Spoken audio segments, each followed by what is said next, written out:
రాష్ట్రంలోని కూటమి ప్రభుత్వంలో బలిజ వర్గీయులకు తగిన న్యాయం జరిగేలా చూడాలని రాయలసీమ బలిజ సంక్షేమ ఐక్య వేదిక అధ్యక్షులు రాము కోరారు. కడప నగరంలోని ప్రెస్ క్లబ్ లో ఏర్పాటు చేసిన విలేకరుల సమావేశంలో ఆయన మాట్లాడారు. కూటమి ప్రభుత్వం వచ్చాక ఆ పార్టీకి చెందిన కొంతమంది నేతలు బలిజ వర్గీయులపై కక్ష సాధింపు చర్యలకు పాల్పడుతున్నారు. బలిజ వర్గాలకు జరుగుతున్న అన్యాయం విషయమై ముఖ్యమంత్రి చంద్రబాబు నాయుడు, ఉప ముఖ్యమంత్రి పవన్ కళ్యాణ్, మంత్రి లోకేష్ తక్షణం స్పందించి చర్యలు తీసుకోవాలన్నారు. మార్పు రాకపోతే పాలకులపై బలిజ వర్గీయుల తిరుగుబాటు తప్పదని తెలిపారు.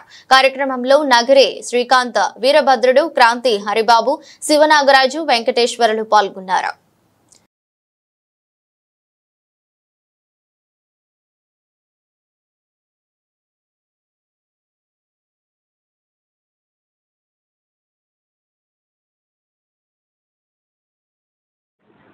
మీడియా మిత్రులకు నమస్కారం. ఈరోజు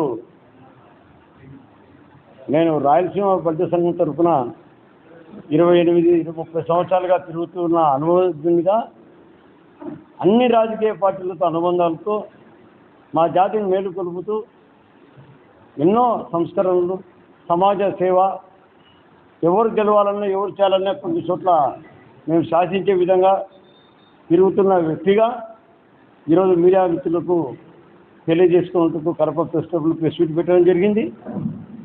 ఈరోజు రాయలసీమ జిల్లాలలో మా సామాజిక వర్గంపై తెలుగుదేశం ప్రభుత్వము, కూటమి ప్రభుత్వంలో ఉన్న కొంతమంది పెద్దలు, అందరినీ నేను అనడం లేదు, అందరినీ నేను పేరెత్తి చెప్పను.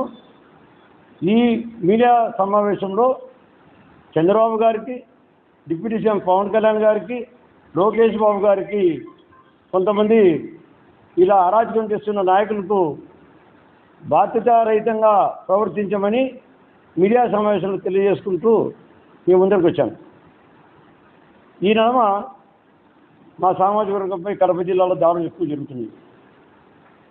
మొన్న టైంలో చెన్నూరులో, కొండపేటలో జరిగిన దారుణం చాలా సామాన్యమైనది కాదు.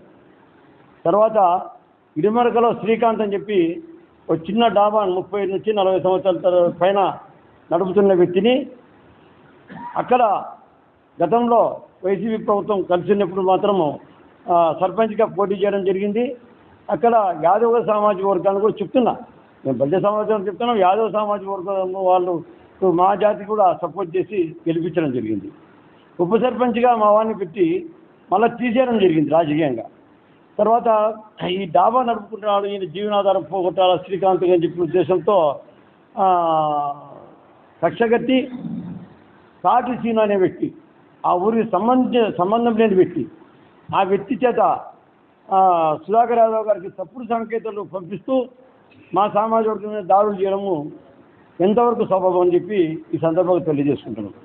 ఈ డాబా మీద గతంలో ఆల్రెడీగా 40 సంవత్సరాల పైన ఉన్న డాబాను పడగొట్టమని చెప్పి ఎమ్మెల్యే గారు ఎంఆర్ఓ కానీ కలెక్టర్ కానీ పర్మిషన్ లేవు వాళ్ళకు అని చెప్పి చెప్పడం జరిగింది.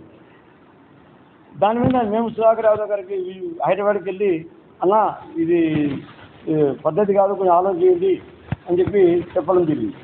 అయినా మేము రాయలసీమ బలిజ సంఘం తరఫున మా బలిజ సామాజిక వర్గం, కాపు సామాజిక వర్గం, తెల్లగా ఒంటరి మొత్తం అన్ని సామాజిక వర్గాలు కూటమి ప్రభుత్వం సపోర్ట్ చేసిన వ్యక్తిగా మేము వచ్చామన్నా, నువ్వు కొంచెం ఆలోచన చేయని చెప్పినా కానీ కేఆదర్ చేయకుండా, దాని మాటలు లెక్క చేయకుండా దాన్ని కూల్చాలని చెప్పినప్పుడు మన వాళ్ళు కోర్టు నుంచి ఆర్డర్ తీసుకొని వచ్చి నిలబెట్టడం జరిగింది.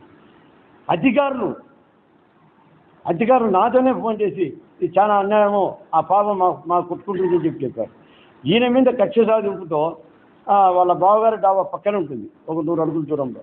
రోడ్డుకు, హైవే రోడ్డుకు దీనికి ఎలాంటి సంబంధం లేదు. 40 నుంచి 50 అడుగుల దూరంలో డాబా ఉంటుంది. ఇది tiffin centre, only tiffin centre.